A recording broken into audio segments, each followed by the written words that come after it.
Guys, it's Calysta.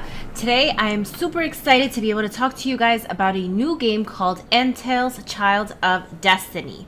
Now you can see kind of by the artwork it has this like super cool old school anime vibe in terms of kind of the overall artwork in the game, and you are going to see that kind of carried through cutscenes. You can see that I am a level 1. My name is Lady Callie. There are 3 actual categories of player within the game. There is your warrior, there is your magician, and there is your cleric. I decided to go for the healing cleric, and that's kind of the way that the character is then rendered in game. You can see that there. Now, a couple of things about the game itself. You're going to notice that there are dialogue boxes at the bottom of the screen. So throughout the game, this is very much a story mode, right? Like you are going ahead, you're fulfilling quests, you're fighting, you're doing a variety of different things, but there is actually a story behind all of this that is really intriguing. And it really is around finding like who is the child of destiny, and you as the protagonist, you start to have kind of these really cool cutscenes where all signs point to the fact that it's you, but you just haven't realized your full potential yet, right? So pretty cool, a very cool story. And you can see throughout the story that it does get quite more complicated. There's more characters involved. At this point, what you're seeing on the screen is basically kind of the training portion of the game. And I wanted to show this because I was so impressed by how thorough the training is and the way that they actually broke out the training in like modules. So games like this can sometimes feel really overwhelming because you have no idea what to do and there's so much. But I will say, for example, taking this screen, this is when you click on your player profile, you can actually see that this game is based from an abilities perspective on 5 key characteristics for each character: strength, dexterity, intelligence, vitality, and luck. And the cool thing about this is it does explain to you what each of those things actually means, right? So that's a big question in every game, is like, what does luck mean? Like, what does vitality mean? It literally will tell you if you have luck, you are going to be able to dodge more if you start to apply your stat points to those specific characteristics. So you could have 2 players that are picking the same class of character, and depending on how they've kind of built their character from a stat point perspective, they could have 2 characters that are running very, very differently, right? You could have a specific character that is super heavy on strength. For example, because I am a healing cleric, I was focusing a lot on like dodging. I was focusing a lot on magical ability as opposed to like raw strength. And again, as I mentioned before, this is kind of a story that you're following through. So even when you're doing the training, he is giving you little ideas of like what to do next, right? So you can see I just leveled up. Leveling up in this game is really important. Every time that you level up, you can use better gear. You're also able to gain additional stat points that you can then use to improve like your melee and your attack, etc. So super important to make sure that you're constantly leveling up, and you do that by fighting and going through quests. The next thing I wanted to talk about that is so exciting is that there are pets in this game. So it is kind of like a companion that's going to follow you through the game. The pets also have really cool characteristics that actually will help you as you're going through your quests. And depending on the pet, you can see here, this is kind of how you add him to your team. And there you can see he actually does have pretty specific stats that he brings to the table. And what I've noticed is, as they've kind of kept playing the game, is there are a variety of different pets out there. They get more advanced kind of as your character gets more advanced. You're able to feed your pet and enhance your pet, and that makes their stats actually improve, and that is going to help you as you're going through your quest line, right? Because this is very much a game where, and what I'm doing here is just kind of adding the additional stat points across a variety of different characteristics. But what you'll notice is if you take good care of your pet, he's going to be very, very helpful, right? As some of the quests get pretty intense and pretty difficult. Another thing to mention is gear. There is gear in this game. There's a variety of different gear, and you also have the opportunity to enhance your gear. There are potions that you can take that are going to help you from a health perspective, and these are actually your special skills.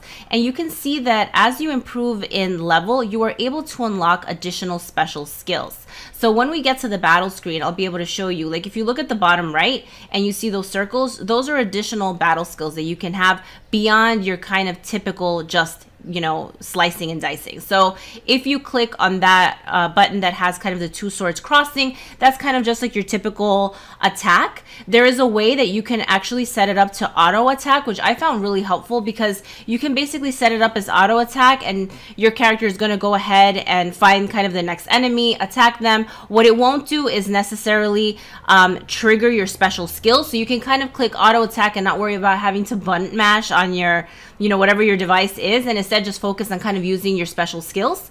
And that actually becomes really helpful, because you can just, because obviously the special skills do have a cooldown, right? So the special skills that I have is dash, I have a healing special skill, and there's a couple more that get unlocked later on in the game as I improve in level. Again, I mentioned this a couple of times already, but from a storyline perspective, it's actually quite clever. And this story in specific, like because my character is a female, as I'm kind of going through the story, she does meet different people, and these people will have different personalities, and you can kind of see that in the interplay of what they're talking about. In this case, she's meeting someone in the forest that is asking her to help with something. She goes ahead and helps him, and then when she needs him to help her fight a boss, he like runs away, or he's like, I have to go to the bathroom, something crazy, which I found that was actually pretty comical. But it again just adds to the whole overall story. Like as you're playing it, there is a lot more going on than just kind of the slicing and dicing and the fighting. I would say also it's very, very easy for you to go from quest to quest. Right now, I'm actually showing you guys how to go ahead and enhance your weapon. To enhance weapons, you obviously need special materials, but it is really important to enhance your weapon. I'm not trying to enhance my weapons all that much right now because I'm still fairly low level, and typically the better weapons are higher level. So again, just wanted to show you guys, you're able to do quests really easily here, and it walks you through it. So you can also auto quest. So she's going to basically, when you click on the upper left, you can click that and she's going to take you to kind of like what the next step is, which is really helpful. So you don't need to kind of get lost in the map forever. That can become super obnoxious. So they kind of take away that, which is great. And again, as you meet new people, they're going to give you new things to do. So you can see here, this is the point where she meets the boss, which is a massive bee. And she's like, well, I'm confident. I think I can beat him with this guy helping me. And he's like, oh, my stomach, it hurts. Please take care of this. And like jets, which I thought was crazy, right? Because she's kind of in this mess because of him, because she was actually trying to get honey for him. That was one of the things that he was asking her to get, and then he would get something that she needed. But when the time came to kind of defeat the boss, like he kind of disappeared. The boss in of itself, because it is pretty early on, was pretty easy to like defeat. It wasn't difficult at all. But I would say a place where I spend a lot of time is kind of moving from place to place. This is the city. They did a great job with the city. It's beautiful. You can explore it. You can talk to different people. Each of the folks has like a different function that they fulfill in the city, right? Furman, the guy that she met in the forest that jetted, that is called the Coward, he's actually the blacksmith. So she's basically telling him, oh my god, I feel dizzy, etc. So this is a thing that I wanted to show you. So this is a pretty cool cutscene where she's actually hallucinating because she was attacked by the boss, right? And the boss had venom that is making her hallucinate. And you can kind of see this is almost like a mini boss battle, but it's really interesting because you're trying to get to the specific guy in the back, and obviously you have like all these like what I would call almost like tanks right in the front, just like constantly in your face. So you're constantly running after the boss and trying to make sure that you're keeping your HP high. In this case, something like this for me was really kind of smart to make sure that I was using auto battle, and then just being keen on when I was using my special abilities. When she is in these types of cutscenes where it's not part of the actual game, she's either dreaming, that's happened before, or she's hallucinating, you do have the ability to use all your special skills. I thought that was actually pretty cool because some of those special skills don't unlock until level 20, level 30.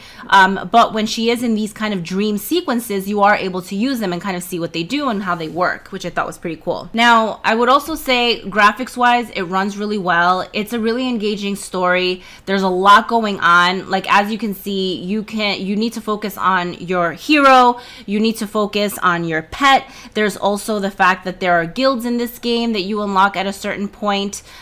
So there is the opportunity to also PvP, that as you kind of move along in the quest series, you are able to unlock that piece. So that's kind of fun, and you're able to keep track of like your wins and your losses. You're able to get additional experience, additional drops as you're going through the PvP experience. So it's actually a game that's chock full of just stuff to do. You can't really get bored, because if you want a PvP, you can do that. You can follow your quest line, you can focus on your pet, you can try to improve your gear. Tons going on. Overall, a super fun game, and I think it is because it is kind of linked by this overall story that kind of ties it all together nicely. Hope you enjoyed this review. Let me know if you have any additional questions, and thank you so much for watching.